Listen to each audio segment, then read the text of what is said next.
Teman-teman sekalian, setelah fase jahiliyah atau ma qabla jahiliyah, bi'alaqah tujariyah, dalam hubungan bisnis, tahawalat ilal marhalah islamiyah, pindah kepada fase keislaman. Tahawalat ila marhalah da'wiyah, pindah kepada fase dakwah. Hubungannya pindah ke fase dakwah, datang di Nusantara, sampai jadi kemudian kerajaan-kerajaan Islam hadir di Nusantara. Ada Samudra Pasai, sampai kerajaan Demak, sampai dengan ke Bugis, sampai dengan ke Timur, sampai dengan ke Ambon, dan seterusnya. Secara singkat, setelah berkembangnya nilai-nilai keislaman di Nusantara itu, difikirkanlah oleh para tokoh-tokoh kita pada masa itu, supaya Islam mesti berkembang dengan benar di negeri tercinta itu. Maka dikirimlah ulama-ulama besar, atau orang-orang terbaik di zamannya, untuk belajar sampai dengan ke Haramain.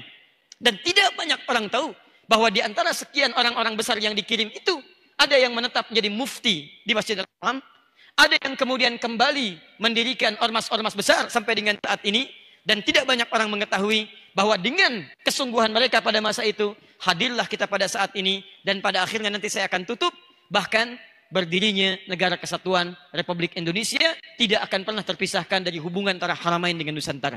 Poin pertama. Agak cepat.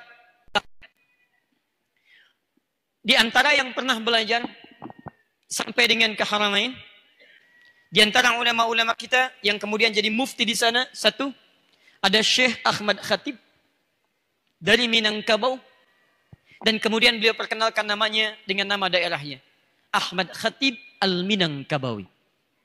Saya berikan rumus cepat ya, saya pernah sampaikan di sini. Kalau Anda menemukan kalimat-kalimat al di depannya, ujungnya i, ini bukan menunjukkan nama asli, tapi menunjukkan nama daerah pada umumnya. Contoh, siapa yang mengarang kitab Sahih Al-Bukhari? Man alladhi allafa kitab Sahih Al-Bukhari? Imam Al-Bukhari. Al-Bukhari laysat ismun asli, la, laysa ismu dzat. Al-Bukhari ismu daerah. Ismu mantiqah, nama daerah, Bukhara. Al-ismu asli huwa Muhammad bin Ismail bin Ibrahim bin Al-Mughirah bin Al-Bardizbah. Ya, tinggal di Kecamatan Ju'fa, Kabupaten Bukhara, Provinsi Khurasan, negara Uzbekistan sekarang. Nah, kalau ada orang non-Arab datang ke Arab, umumnya memperkenalkan dengan nama daerahnya supaya diketahui, ini saya berasal bukan dari Arab, dari daerah A, tapi Islam sudah masuk ke tempat saya. Rumusnya tambah al di depannya, ujungnya ganti dengan i. Saya Muhammad dari Bukhara, tambah al. Al-Bukhara, ujungnya tutup dengan i. Al-Bukhari. Ana Al-Bukhari, yani ana asli min Al-Bukhara. Ana At-Tirmidzi, aslu Muhammad. At-Tirmidzi namanya Muhammad. Berasal dari Tirmidz, maka disebut dengan At-Tirmidzi. Syekh Ahmad Khatib dari Minangkabau. Fokus teman-teman. Syekh Mahfud dari Termas. Syekh Mahfud At-Termasi. Syekh Abdus Somad dari Palembang. Bukan yang dari Riau sekarang ya. Yang dari Palembang. Syekh Abdus Somad dari Palembang. Abdus Somad Al-Palembangi. Syekh Nawawi dari Banten. Syekh Nawawi Al-Bantani. Syekh Yasin dari Padang, Syekh Yasin Al-Padangi. Bahkan sampai sekarang, Syekh Yasin itu luar biasa, bukan hanya sekedar jadi ahli hadis, musnid ad-dunya, pembaca sanad hadis di Masjidil Haram, tapi beliau di antara yang paling bagus dalam menafsirkan syarah Sunan Abu Daud yang sekarang manuskripnya ada di Muthaf Museum Mekah, sampai saat ini belum pernah diterjemahkan. Mudah-mudahan nanti ada yang dari UPI datang ke sana bisa melihat dan menerjemahkan insyaallah. Ya. Tidak cukup dengan amin, mesti belajar dulu. Ya. Kembali ke sini. Nah, yang paling menarik teman-teman sekalian, Anda bisa pakai rumus itu ya. Ya. Pak Rektor dari mana asalnya? Cicalengka, Masya Allah. Ana, Rektor UPI Al-Cicalengkai. Bisa dipakai itu. Kalau umrah atau haji ya, bisa dipakai. Taib, fokus teman-teman. Berangkatlah kemudian para ulama ke sana. Ada yang jadi mufti di sana. Ada yang kembali lagi ke Nusantara. Siapa yang kembali lagi? Yang paling menarik di antara yang kembali adalah murid-muridnya para ulama-ulama yang disebutkan tadi, termasuk sebagian dari keturunan mereka, itu yang tadi menjadi menteri urusan haji di Arab Saudi sampai dengan kekinian. Baik, siapa yang kenal dengan nama Kiai Haji Ahmad Dahlan?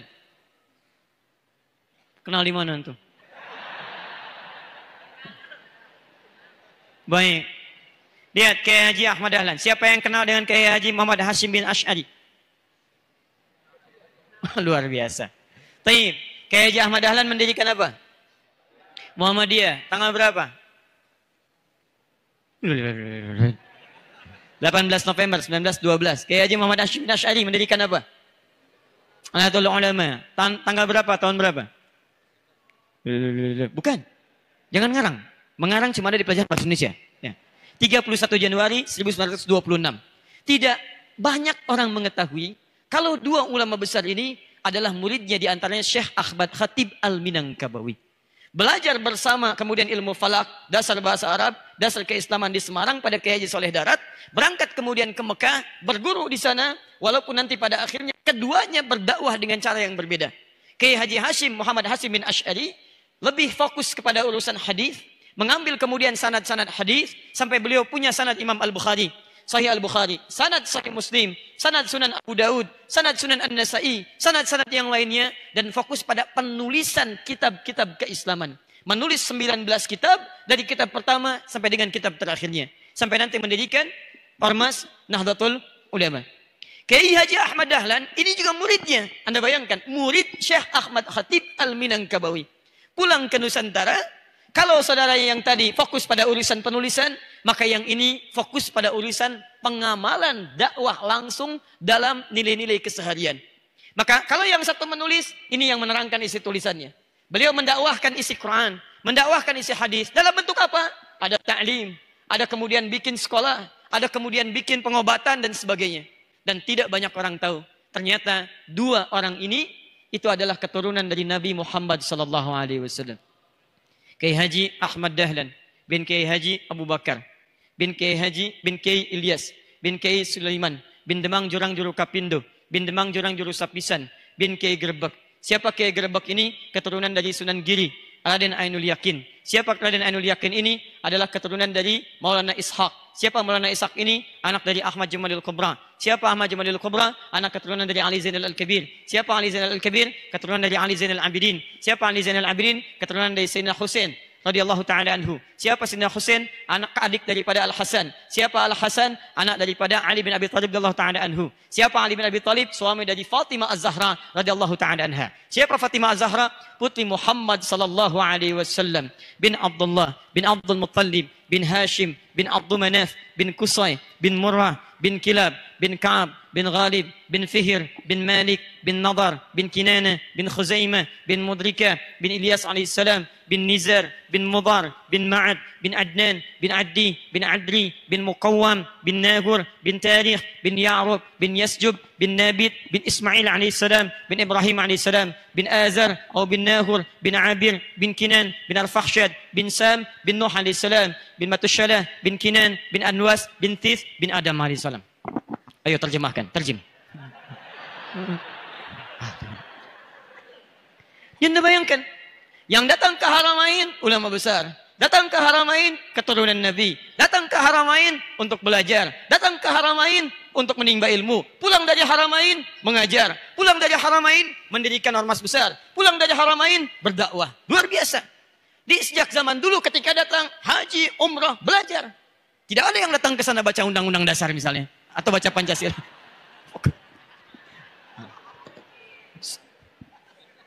Fokus pada bahasan kita. Jangan dipotong video saya. Baik. Teman-teman sekalian, itu luar biasa. Maka dari itu kalau kita ingin katakan hubungan kita dengan Haramain ada hubungan bisnis. Jadi kalau mau bisnis silahkan. Ya, yang haji orang Islam. Yang umrah orang Islam. Masa yang jualan yang tidak beriman? Tidak ada masalah, ada yang investasi bikin hotel, ada yang investasi bikin belanjaan, ada yang investasi jualan. Dan disebutkan di Quran. Silahkan. Anda buka Quran surah kedua Al-Baqarah. Dari ayat 198 sampai dengan ayat 199. Laisa alaikum junahun an tabtagu fadlan min rabbikum. Hei, tidak ada dosa bagi kalian kalau saat musim haji tiba, ada di antara kalian yang tidak berhaji tapi ingin berjualan. Karena itu jangan kaget, 3 bulan sebelum musim haji, kami pernah bertugas di Mekah tahun 2010, itu sudah ada orang-orang yang menyiapkan. Ada yang jualan sajadah, ada yang jualan tasbih, ada yang jualan mushaf, ada yang jualan oleh-oleh, ada yang jualan cenderamata, ada yang jualan buah hati. Demi Allah saya katakan, bahkan sebelum antum datang ke sana, mereka sudah berusaha belajar bahasa Indonesia. Ibu murah. Masya Allah, padahal mahal. Di Jeddah cuma 3 real, di sana 9 real. Murah. Luar biasa. Tapi poinnya, dia mau belajar bahasa Indonesia. Kalau bahasa Indonesia tidak penting, mustahil mereka tidak pelajari. Kalau bahasa Indonesia tidak penting, mustahil ada fakultas dipelajari di UPI. Ada jurusan bahasa Indonesia, Pak? Tidak salah-salah amat itu. Baik. Ada, berarti penting. Dan pentingnya bahasa Indonesia itu ketika dibuktikan di tanah haram sampai dengan saat ini bukan hanya menunjukkan hubungan bahasa, tapi ada hubungan kekerabatan yang sangat dalam di dalamnya. Silakan dagang, gak ada masalah. Zaman jahiliyah orang dagang, zaman sekarang dagang. Cuman zaman jahiliyah penuh dengan riba, penuh dengan tipu-tipu. Zaman sekarang hilang ribanya, hilang tipu-tipunya. Jadi mohon maaf, kalau sekarang ada pebisnis coba menipu, dia terlambat. Kalau ada pebisnis mencoba riba, dia ketinggalan. Karena orang jahiliyah sudah duluan. Demi Allah saya katakan, sudah duluan. Ya, dan mereka tobat. Ini luar biasa. Orang jahiliyah, orang kasar, suka nipu, suka riba, tobat. Anda sudah keluar dari jahiliyah. Kemudian Anda bisa lebih hebat daripada orang jahiliyah. Silakan, Anda yang mengaku keluar dari jahiliyah, seharusnya lebih jauh dibandingkan dengan orang-orang di sifat zaman jahiliyah. Islam datang, hilang keburukan. Islam datang, hilang celaan. Jika zaman jahiliyahnya sudah hilang, Anda kembali dengan perbuatan seperti itu. Ada yang salah dengan keislaman yang telah kita praktekkan saat ini. Paham? Terakhir, fokus ini. Ini yang paling luar biasa. Saya sangat bersyukur pada Allah. Ternyata tiga hubungan ini, baik bisnis, baik ibadah. Saya cek, orang Indonesia ada yang jualan di Mekah? Ada. Sampai jualan bakso orang Indonesia. Silahkan cek kalau nggak percaya. Saya belum pernah lihat ada orang Cina jualan bakso di Mekah. Pasti orang Indonesia. Pasti itu, ya teman-teman dari Madura dan sebagainya. Itu pasti itu. Silahkan cek, yang jualan nasi uduk, nggak ada orang Jepang jualan nasi uduk, orang kita. Jadi dijaga oleh Allah hubungan ini yang luar biasa. Dari perdagangan sekarang masih ada. Haji umrah sekarang masih ada. Ada. Dan yang terakhir, ini yang saya ingin pertahankan. Dan kita dapat kabar gembira untuk bagian terakhir ini. Ada hubungan ilmiah. Hubungan pengetahuan yang harus kita pertahankan sampai dengan kekinian. Zaman dulu ulama kita belajar, mendapatkan pengetahuan, pulang ke sini kemudian mengamalkan ilmunya.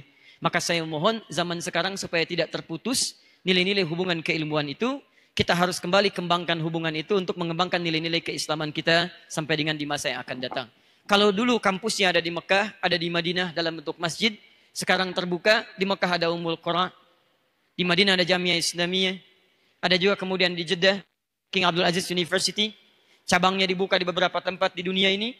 Maka saya berharap setidaknya kita mesti manfaatkan peluang-peluang ini untuk mengembangkan nilai-nilai hubungan yang sudah terwujud abadi sejak masa lalu.